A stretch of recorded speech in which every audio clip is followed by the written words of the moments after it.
let's talk about everybody's favorite subject, taxes. What's up, everybody, and welcome back to another video. Today we're going to talk about everybody's favorite subject, which is taxes. But don't worry, I'll try not to make it as mind-numbing as it might sound. Keep in mind this video only applies to the United States tax code, so if you don't live within the United States, this will likely not apply to how your tax system taxes stocks and other assets. Additionally, this video is only for educational purposes only. I am not a CPA. I'm just a person that likes to learn how money works. That being said, let's dive on in. To start, you will only owe taxes on the profits of whatever asset you sell. So a stock or even cryptocurrency, once you sell that, you will only owe taxes to the IRS if you have a profit, and it will only be on that profit, and including whenever you're paid dividends. Dividends will also be taxed in addition to any profits when you sell a stock. So there are two types of tax rates that apply to assets. The first one is long-term capital gains, and the second one is short-term capital gains. Let's quickly define the two so you're more familiar with how they work. So what are long-term capital gains? Well, the name kind of gives it away. Long-term capital gains are a way the government incentivizes long-term holding. And the cool thing about long-term capital gains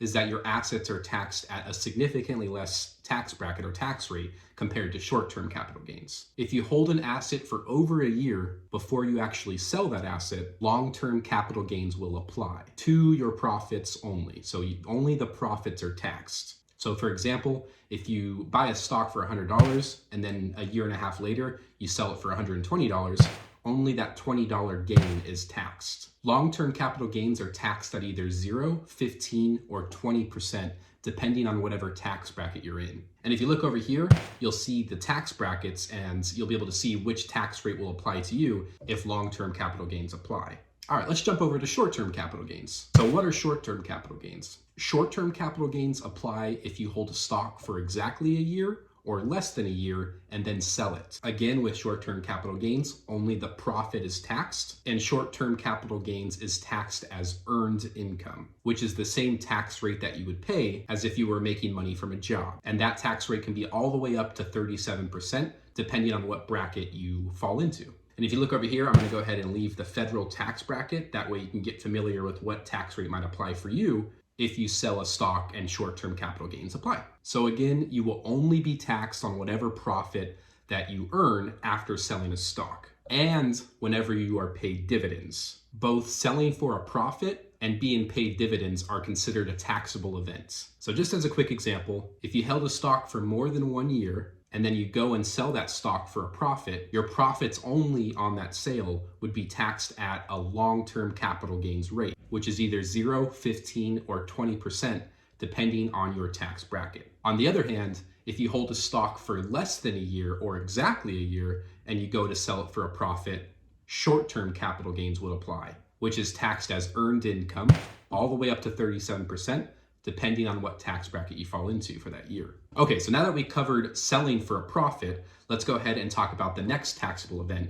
which is when you are paid dividends. So what about dividends? Well, you will only owe taxes on the total dividend payment. And this includes even if you reinvest your dividends. So you will still owe taxes even if your dividends are reinvested. Being paid dividends is considered a taxable event, and you will owe taxes on them. There is one exception to this, and that's if you're being paid dividends in a tax-exempt account, such as a Roth IRA, where taxes don't apply to dividends or even the appreciation of your stocks in general, as long as you meet the account requirements. So there are two types of dividend tax rates: qualified dividends and ordinary dividends. Most dividends are taxed as qualified dividends, which are all taxed as long-term capital gains, either at 0, 15, or 20% tax rate, depending on your tax bracket. Some dividends are taxed as ordinary dividends, which is taxed as short-term capital gains, aka earned income, and up to 37%, depending on your tax bracket. Most REITs, if you're invested in a REITs, any dividends that they are paid, most of the time they are considered ordinary dividends. The best way to check if your dividends are paid out as qualified or ordinary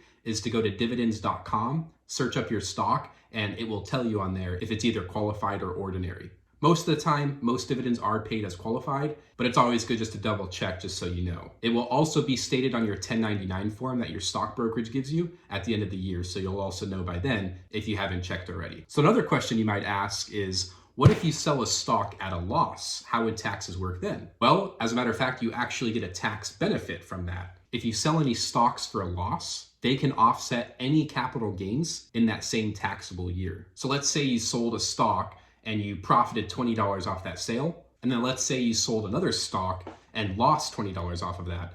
Those would cancel out and you would owe nothing in taxes. That's only if it's in the same taxable year. Now, if you don't have any profits to offset for that same taxable year, you can actually use your losses to offset your income, but it's only up to $3,000 per year, and you would have to spread it out year after year until the losses are completely written off.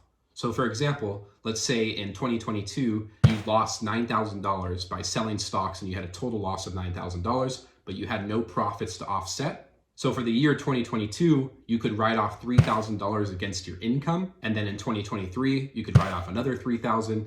And then in 2024, you could write off a final $3,000, and that would bring your total to a $9,000 written off over 3 years. But you can only do that for $3,000 maximum for each year, but you can continue to hit that deduction until all of your losses are completely written off. So you'll typically receive a 1099 form from your stock brokerage by February 15th at the end of each year. And that form is going to let you know kind of the sum of your taxable responsibility for that specific year. If you have any questions about this, contact your stockbroker because every process is a little bit different.